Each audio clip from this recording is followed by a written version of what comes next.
வணக்கம் நண்பர்களே, இன்றைக்கி நாம் பெசரட் எப்படி செய்கிறதுன்னு பார்க்கலாம் வாங்க. நான் ஒரு 12 மணி போல் பச்சைப்பயிரை ஊற வச்சிட்டேன். ஒரு 8 மணி நேரம் ஊறுனா போதும். பச்சைப்பயிறு நல்லா ஊறிடுச்சு. இப்போது அது தோல் போகாமல் க்ளீன் பண்ணி எடுத்துக்கிட்டு இப்போது இது கூட நம்ம காரம் அவங்கவுங்க காரத்துக்கு தகுந்த மாதிரி பச்சை மிளகா சேர்த்துக்கலாம். நான் 2 பச்சை மிளகா சேர்த்துக்கிறேன். ஒரு துண்டு இஞ்சி, கொஞ்சமாக கொத்தமல்லியும் சேர்த்துக்கிறேன்.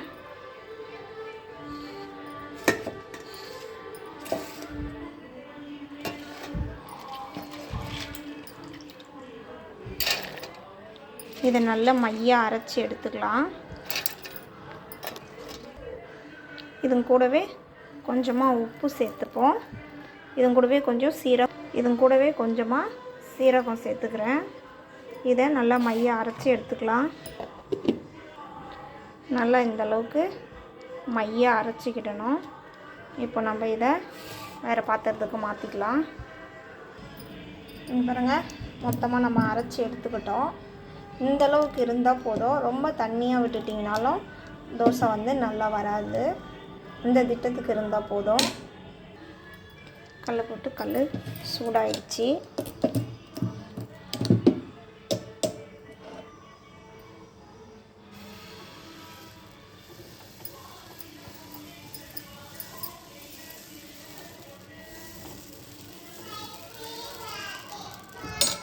நீங்கள் இதுக்கு நல்லெண்ணெய் வச்சு நீங்கள் ஊற்றி கொடுத்தீங்கன்னா இன்னுமே நல்ல ஹெல்த்து உடம்புக்கு. பச்சைப்பயிறு உடம்புக்கு ரொம்ப நல்லது.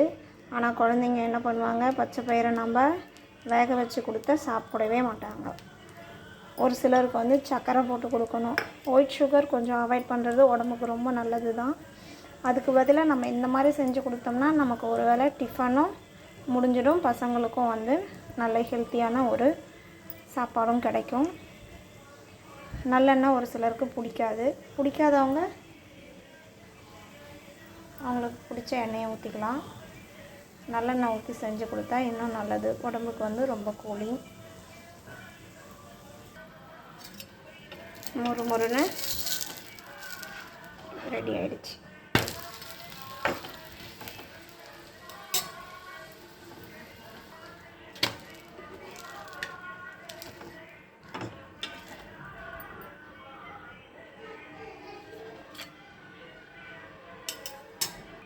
இப்போ நம்ம இன்னொரு மாடல் பெசரட் பார்ப்போம். இப்போ ஊற்றுறது சாதா பெசரட்.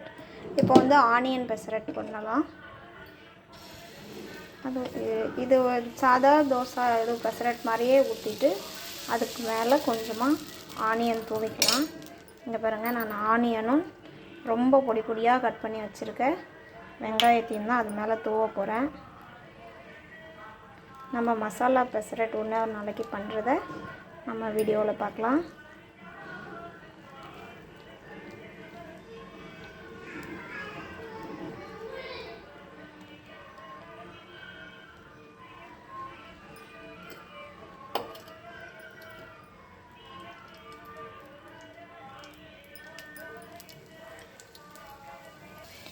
ஆனியன் பெசரட் ஒரு பக்கம் வந்துடுச்சு. இப்போ நம்ம அதை அப்படியே லைட்டாக திருப்பி போட்டுக்கலாம். கொஞ்சமாக வதங்கினா போதும். இதில் அந்த வெங்காயம் கொஞ்சம் பச்சை தன்மையாக இருந்தால் தான் அது ஒரு நல்ல டேஸ்ட் இருக்கும். இது கூடவே நம்ம கேரட்டை துருவி போட்டுக்கலாம். குழந்தைங்களுக்கு ஒரு டிஃப்ரெண்ட்டாக செஞ்சு கொடுத்தா நல்லா விரும்பி சாப்பிடுவாங்க. பெசரட் ரெடி. 2 வகையான பெசரட் ரெடி ஆகிடுச்சு. குழந்தைங்களுக்கு இப்போ இதுக்கு மேலேயே கேரட் துருவி போட்டு இப்போ இது கூட உடச்சக்கடலை சட்னி, சாம்பார் இதெல்லாம் செம்மையாக இருக்கும் சாப்பிட்றதுக்கு. குழந்தைங்களுக்கு ஹெல்த்தியான ஒரு டின்னர். ஓகே நண்பர்களே, வீடியோ பிடிச்சிருந்தால் லைக் பண்ணுங்கள், ஷேர் பண்ணுங்கள், மறக்காமல் சப்ஸ்கிரைப் பண்ணுங்கள். நெக்ஸ்ட் வீடியோவில் மீட் பண்ணலாம்.